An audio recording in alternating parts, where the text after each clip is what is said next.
So what is the opposite of doing? If we're not doing, what are we doing? We're all trying to act in some way, shape, or form, right? Yes. But everyone's trying to act for the same reason that you asked me how. Because understanding isn't perceived as being of very high value. This is a cosmetic, superficial society where Botox is the order of the day. Well, no one's going to argue with that. Okay, so that Botox pervades all facets of society. So if someone acts and they sweat and they bleed and they're out of breath, they can show the world and themselves that I did.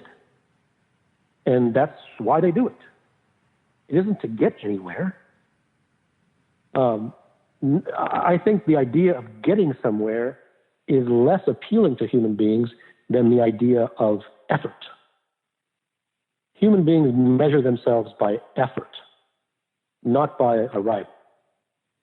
And it is for this reason that you have employers who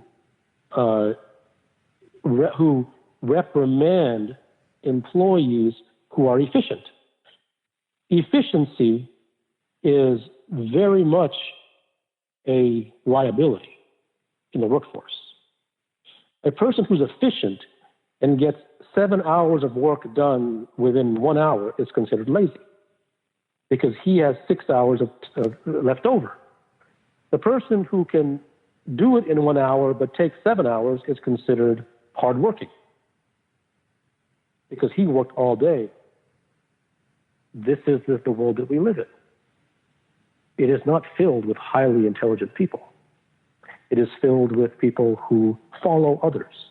It is filled with sheep who do not think deeply, who are reactive, who are filled with conditioning, and they carry out that conditioning in their daily lives without ever having examined what it is that they're actually doing.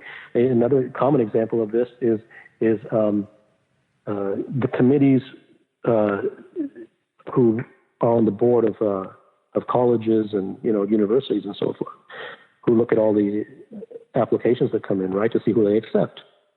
Those committees are filled with people who are 60 and 70 years old. And they, at 60 and 70, have yet to come to the conclusion that one's grades and one's test scores have no bearing whatsoever on their potential, their level of intelligence, or where they go in life. How can you get to be 60 or 70 years old and not come to that basic realization? I can understand that you're dumb when you're 20, but you shouldn't be stupid when you're 70. There should be a law against that. I mean, they say that with age comes wisdom. Well, obviously not.